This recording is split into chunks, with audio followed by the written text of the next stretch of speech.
കേന്ദ്ര മന്ത്രിസഭാ യോഗം ഇന്ന് ചേരുകയാണ്. രാവിലെ 11 ചേരുന്ന യോഗത്തിൽ ഓപ്പറേഷൻ സിന്ദൂറിന് ശേഷമുള്ള സ്ഥിതിഗതികൾ വിലയിരുത്തും. സുരക്ഷാ കാര്യങ്ങൾ പരിഗണിക്കുന്ന cabinet committee for security affairs ഈ സമിതിയും ഇന്ന് യോഗം ചേരും. ഉന്നത ദേശീയ സുരക്ഷാ ഉദ്യോഗസ്ഥരെയും യോഗത്തിനായി ക്ഷണിച്ചിട്ടുണ്ട് ചർച്ചകൾക്കായി. നേരത്തെ പ്രേക്ഷകരോട് പറഞ്ഞതുപോലെ തന്നെ പ്രത്യേക പുത്തൻപുലരി ഇന്ന് പ്രേക്ഷകരിലേക്ക് എത്തുന്നത് ശ്രീനഗറിൽ നിന്നാണ്, ദൽ തടാകത്തിൽ നിന്നാണ്. ഇവിടുത്തെ വിശേഷങ്ങൾ മറ്റു കാഴ്ചകളൊക്കെ പ്രേക്ഷകരിലേക്ക് എത്തിക്കാം. ഇപ്പോൾ ഗൗതം അനന്തനാരായണൻ ചേരുകയാണ് നമ്മളോടൊപ്പം. ഗൗതം, നമസ്തേ, ഗുഡ് മോർണിംഗ്. ക്യാബിനറ്റ് യോഗം ചേരുകയാണ്.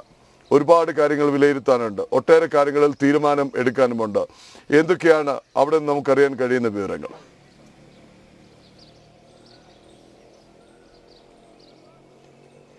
പ്രദീപിള്ള, ജിഷ്ണു, നമസ്തേ. ഇന്ന് 11 മണിക്കാണ് ഈ മന്ത്രിസഭാ യോഗം ചേരുന്നത്.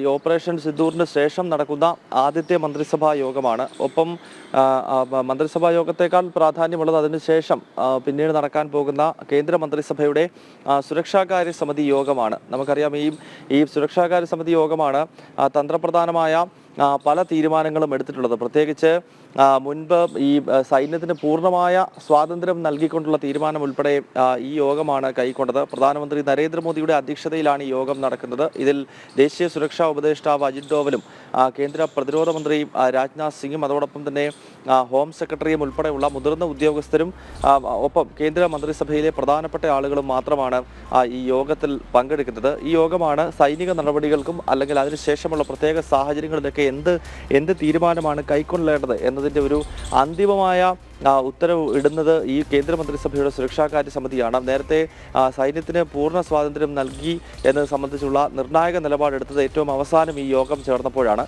ഇപ്പോൾ ഓപ്പറേഷൻ സിന്ദൂർ അതിൻ്റെ ആദ്യഘട്ടം വിജയകരമായി പൂർത്തീകരിച്ചിരിക്കുന്നു. മാത്രമല്ല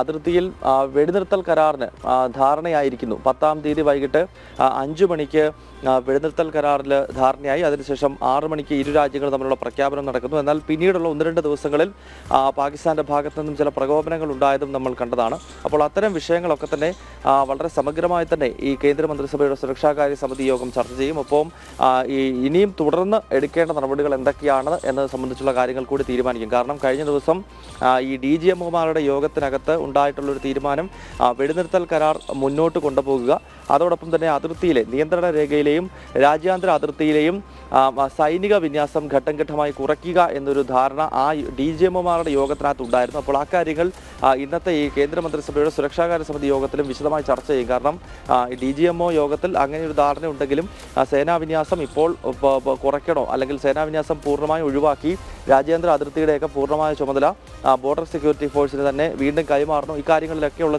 തീരുമാനങ്ങൾ ഒരുപക്ഷെ ഇന്നത്തെ ഈ സുരക്ഷാകാര്യ സമിതി യോഗത്തിൽ ഉണ്ടാകുമെന്നാണ് മനസ്സിലാക്കാൻ കഴിയുന്നത്. സുരക്ഷാ കാര്യസമിതി രാജ്യത്തിന്റെ ആഭ്യന്തര സുരക്ഷ, കൗണ്ടർ ടെററിസം എന്നീ വിഷയങ്ങളിൽ നിർണായക തീരുമാനങ്ങൾ എടുത്ത് നടപ്പാക്കാൻ അധികാരമുള്ള സമിതിയാണ് സുരക്ഷാ സമിതി.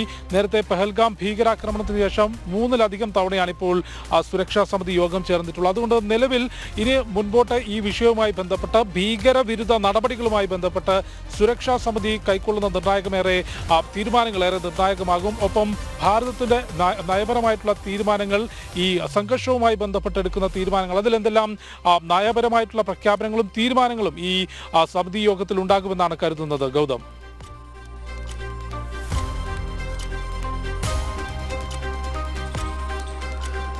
ജിഷ്ണു, നിലവിൽ ഈ ഓപ്പറേഷൻ സിന്ദൂർ അവസാനിച്ചിട്ടില്ല എന്ന് പ്രധാനമന്ത്രി നരേന്ദ്രമോദി തന്നെ പ്രഖ്യാപിച്ച് കഴിഞ്ഞിരിക്കുന്നു. നേരത്തെ അത് പ്രതിരോധ മന്ത്രി രാജ്നാഥ് സിംഗും അതുപോലെ തന്നെ വിദേശകാര്യമന്ത്രി ഡോക്ടർ ജയശങ്കറും സേനകൾ 3 സേനകളും ഇക്കാര്യം പറഞ്ഞതാണ്.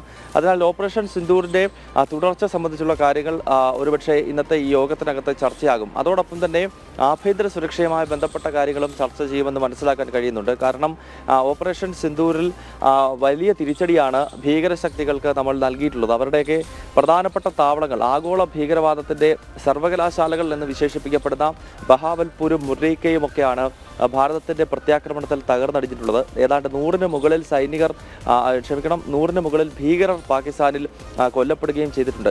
അതിനാൽ സ്വാഭാവികമായും ഭീകരശക്തികൾ ഒരു തിരിച്ചടിക്ക്, പ്രത്യേകിച്ച് നമ്മുടെ രാജ്യത്തെ പ്രധാനപ്പെട്ട നഗരങ്ങളൊക്കെ കേന്ദ്രീകരിച്ചുള്ള തിരിച്ചടികൾക്ക് ഭീകരശക്തികൾ ശ്രമിച്ചേക്കാം. അതിനാൽ ആഭ്യന്തര സുരക്ഷയുമായി ബന്ധപ്പെട്ട കാര്യങ്ങൾ കൂടി ഇന്നത്തെ കേന്ദ്ര മന്ത്രിസഭയുടെ സുരക്ഷാകാര്യ സമിതി യോഗം ചർച്ച ചെയ്യും. പ്രധാനപ്പെട്ട നഗരങ്ങളിലും പ്രധാനപ്പെട്ട തീർത്ഥാടന കേന്ദ്രങ്ങളിലുമൊക്കെ കുറേ നാളത്തേക്ക് വലിയ സുരക്ഷാ ക്രമീകരണങ്ങൾ നൽകുക എന്ന ഒരു തീരുമാനത്തിലേക്ക് കേന്ദ്ര സർക്കാർ എത്തുന്നതായി മനസ്സിലാക്കാൻ കഴിയുന്നുണ്ട്. അതോടൊപ്പം തന്നെ അതിർത്തിയിലെ സാഹചര്യങ്ങൾ ഇന്നത്തെ യോഗത്തിനകത്ത് ചർച്ച ചെയ്യും. നേരത്തെ സൂചിപ്പിച്ചതുപോലെ അതിർത്തി ഇപ്പോൾ ശാന്തമാണ്. ഇന്നലെ രാത്രിയിലൊന്നും പ്രകോപനങ്ങൾ എങ്ങും റിപ്പോർട്ട് ചെയ്തിട്ടില്ല.